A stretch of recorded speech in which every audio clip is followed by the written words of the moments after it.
It's Week 15 of the National Football League, and the focus is on Jacoby Myers, who's now over 1,000 yards receiving on the season. It's the Raiders and the Falcons on Monday night. Well, even with all the buildings along the Las Vegas Strip and all the action here, this is one of the city's biggest attractions. Allegiant Stadium opened back in 2020. Alongside Charles Davis, I'm Brandon Gaudin. And Charles, we look at the Raiders here entering play. They come in the midst of a season-crushing losing streak. It's up to 9 games now.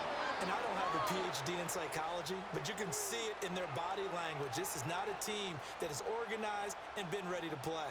Meanwhile, for the visiting Falcons, they come into this one knowing it's been a while since tasting victory. They've dropped 4 in a row. Can they remember what it was like to win a game?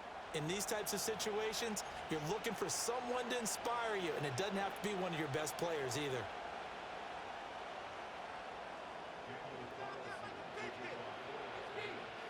And we are underway at Allegiant Stadium.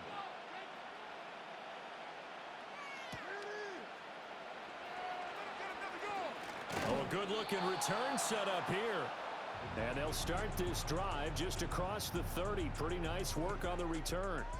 So the Falcons make their way out behind their new quarterback for 2024, signed back in March, the veteran Kirk Cousins.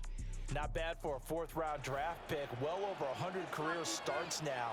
And the chemistry with his top targets, really on point. They spend a lot of time in practice and after practice making sure the routes are run well, and he knows exactly where they're going to be on the field. And when they get open, he delivers. Line of scrimmage, the 31 now on 1st and 10.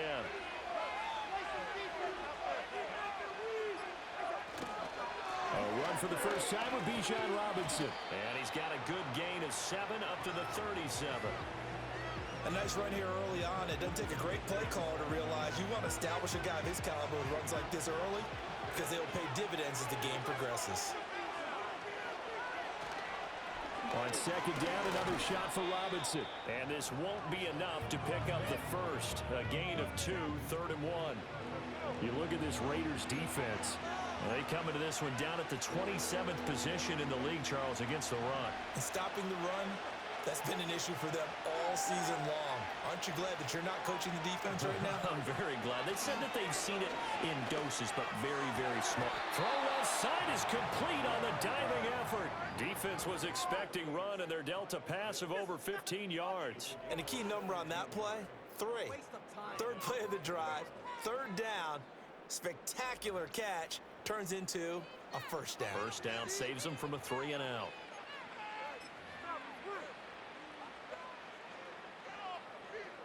So here's a 1st and 10 now in Raider territory at the 43. A first carry for Tyler Algier. Just a yard on the 1st down carry, so it's 2nd and 9. Oh, there's plenty of traffic waiting for him up the middle. But give him credit, he tried barreling through anyway. They're fortunate to get a yard out of that one.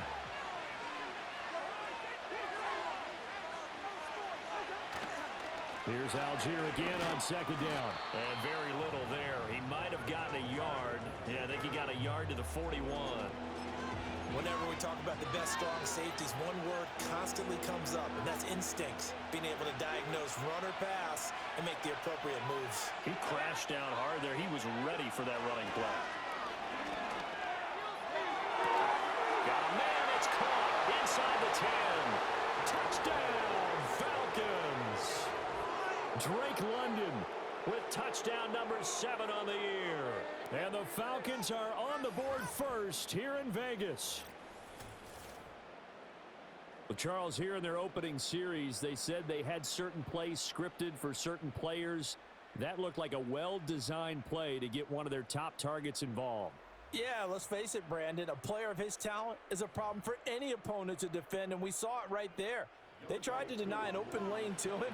He still outplayed the coverage and scored the early touchdown.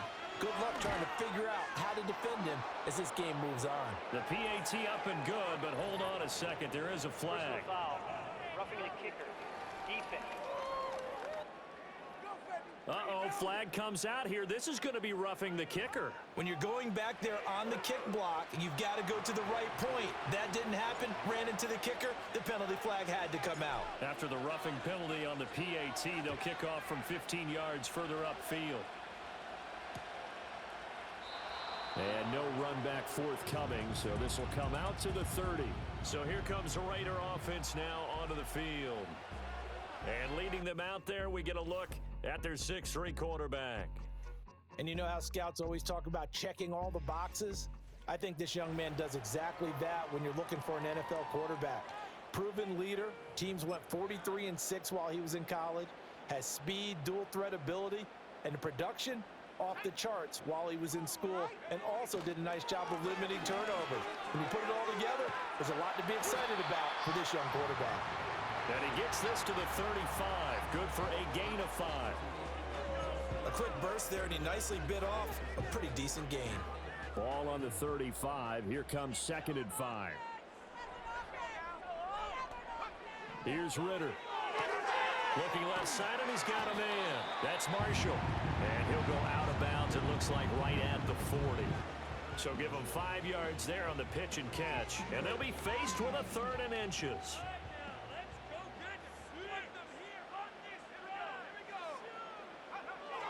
They'll try to get it on the ground with Madison.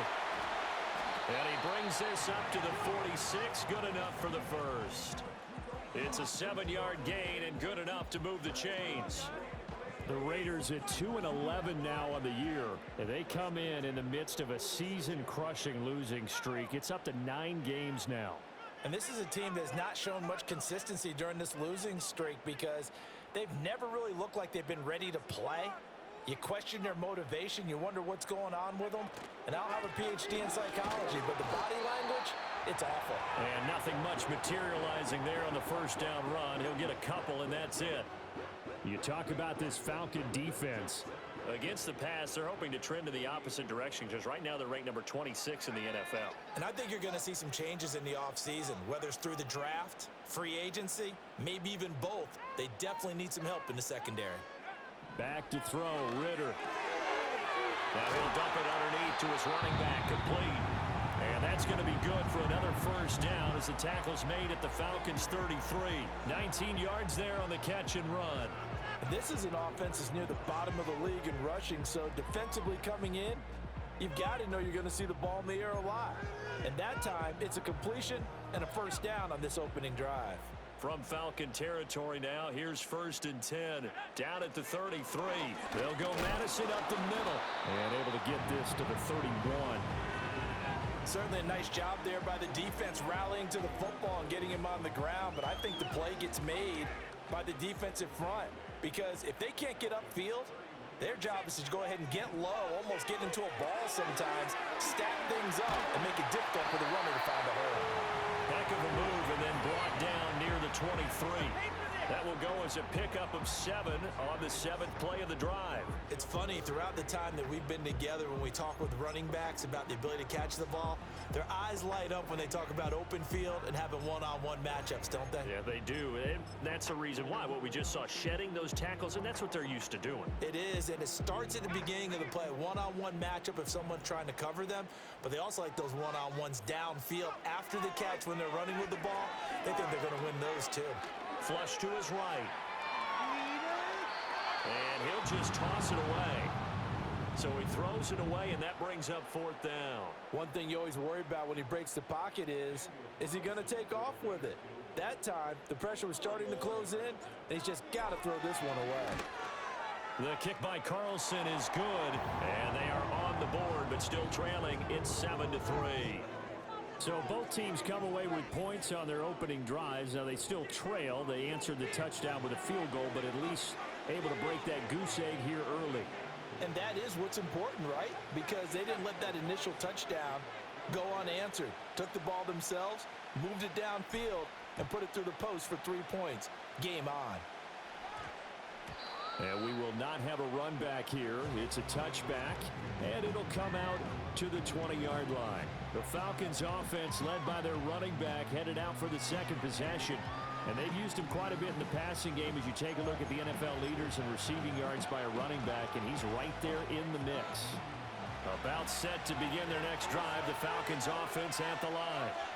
This drive here beginning probably with a pair of motivated groups. Remember, the offense scored a touchdown on their last time out. Looking to repeat that. Charles's defense, they were very frustrated after giving up 6 the last time on the field. And frankly, it's just a battle of wills in a lot of ways because you know they're both motivated, they both game plan for this drive, and they both have specific outcomes in mind. To me, it just comes down to who can execute better and which side can step up and assert its will over the other. And he's going to take this ahead for right around 3 yards, but no more than that. Second down. After one, 7-3 the score on EA Sports.